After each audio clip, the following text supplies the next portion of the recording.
സ്റ്റേഷന്റെ മുന്നിൽ വെച്ച് നമ്മൾ തടഞ്ഞെങ്കിലും വണ്ടി നിർത്താതെ അയാൾ പാഞ്ഞു പോവുകയായിരുന്നു. അപ്പോൾ കാറിന് ചേസ് ചെയ്ത് കഴിഞ്ഞാൽ കിട്ടാൻ പറ്റാത്തതുകൊണ്ട് അരുണുമായിട്ട് എൻഫീൽഡ് എടുത്താണ് പോയത്. അപ്പോൾ ഇവിടുന്ന് പോകുന്ന വഴിക്ക് തന്നെ അമിത വേഗത്തിലാണ് ആൾ പല വണ്ടിയെയും ഇടിപ്പിച്ച് അലക്ഷ്യമായിട്ടാണ് പോയിക്കൊണ്ടിരുന്നത്. അപ്പോൾ മാക്കേക്കോല ഭാഗത്തിന് മുമ്പ് ഞങ്ങൾ വണ്ടി ഫ്രണ്ടിൽ കയറ്റി തടയാൻ നോക്കി. അപ്പോൾ ഞങ്ങളെ ഇടിപ്പിച്ച് വീഴ്ത്താൻ നോക്കി. വണ്ടി ചെറുതായിട്ട് തെന്നി. അതിനുശേഷം ഞങ്ങൾ ഒറ്റപ്പുന്നവരെ ചേസ് ചെയ്തു.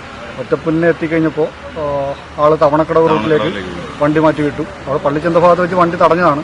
പക്ഷേ ആൾക്കാരെ ഇടിച്ചെറുപ്പിച്ച ശേഷം വീണ്ടും മുന്നോട്ട് പോയി. അവിടെ ഞങ്ങൾ വീണ്ടും ഒരു കാറിലാണ് പുറകെ ഫോളോ ചെയ്യുന്നത്.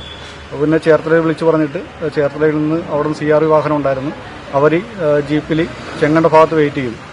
അപ്പോൾ വണ്ടി പല അപകടങ്ങളും ഉണ്ടാക്കുന്നതുകൊണ്ട് ചെങ്ങണ്ടയിൽ നിന്ന് വീണ്ടും വന്ന് തിരുനെല്ലൂർ ഭാഗത്ത് അവർ CRV വെട്ടി ബ്ലോക്ക് ചെയ്തെങ്കിലും അവിടെയും കിട്ടിയില്ല. അവിടെ നിന്ന് വണ്ടി വെട്ടിച്ച് ആൾ പോയി. ചെങ്ങണ്ടയിൽ നിന്ന് നേരെ കാളികുളം ഭാഗത്ത് വെച്ചിട്ടാണ് നിയന്ത്രണം വിട്ട് ഒരു സ്കൂട്ടറിലിടിച്ച് അതിനുശേഷം ഒരു കാറുമായിട്ട് കൂട്ടിയിടിച്ചാണ് നിൽക്കുന്നത്. അപ്പോൾ 20 കിലോമീറ്ററോളം ഇവിടെ നിന്ന് തന്നെ നമ്മൾ ചേസ് ചെയ്താണ് അവിടം വരെ എത്തിയത്. ഒരുപാട് പേർക്ക് പരിക്കും സംഭവിച്ചിട്ടുണ്ട്. പിന്നെ കുറേ ചെറുപ്പക്കാർ ബൈക്കിൽ ഞങ്ങളൊപ്പം ഫോളോ ചെയ്ത് പിടിക്കാൻ വേണ്ടിയിട്ട് ഉണ്ടായിരുന്നു.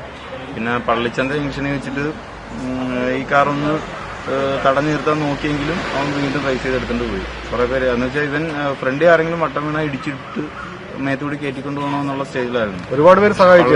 യുവാക്കളായിട്ടുള്ള ഒരുപാട് പേര്, ഒരു 10-20ഓളം ചെറുപ്പക്കാർ ബൈക്കിലും കാറിലൊക്കെ ആയിട്ട് ഫോളോ ചെയ്യാനുണ്ടായിരുന്നു. കാര്യം എവിടെയെങ്കിലും വെച്ചിട്ടൊന്ന് ബ്ലോക്ക് ഇട്ടിരുന്നെങ്കിൽ തടയാൻ വേണ്ടിയിട്ടാണ് ഇത്രയും പേര് സഹായത്തിനെത്തിയത്. പടിഞ്ഞാറ് റോഡ് ഒരഞ്ഞു വരുന്നൊരു ശബ്ദമാണ് ആദ്യം കേൾക്കുന്നത്. നോക്കിയപ്പോഴത്തേക്ക് ഈ വണ്ടി ഓവർ സ്പീഡിൽ വന്നിട്ട് വേറൊരു വണ്ടി വന്ന് ഇടിച്ചാണ് ഇവിടെ വന്ന് ഇങ്ങനെ നിൽക്കുന്നത്. അപ്പോൾ നോക്കി ഞങ്ങൾ ഇറങ്ങി വരുമ്പോൾ പോലീസുകാർ ഉൾപ്പെടെ എല്ലാവരും വന്ന് സ്പോട്ടിൽ വന്ന് ആളെ ഡ്രിങ്കാന്ന് തോന്നുന്നു. പിന്നെ അവർ പോലീസുകാരെ പിടിച്ചിട്ട് നമ്മൾ പോയി. അതാണ് നമ്മൾ ഇവിടെ കണ്ടത്.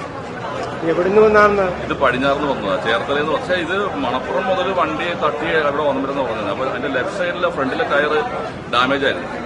അത് പൊട്ടി പഞ്ചറായിട്ട് നിൽക്കുമായിരുന്നു. അവിടെ നിന്നാണ് ഇതിങ്ങനെ വന്നത്. അവിടുന്ന് വന്ന വഴിക്ക് വണ്ടികളെല്ലാവരും ഇടിച്ചിടിച്ചാണ് വന്നത്. ഇവിടെ വെച്ച് വേറൊരു വണ്ടി ഇടിച്ച കാരണം ഇവിടെ നിന്നു, അല്ലെങ്കിൽ ഇവിടുന്ന് വിട്ടുപോയി വേറെ എന്തെങ്കിലും സംഭവം ഉണ്ടായിരുന്നു.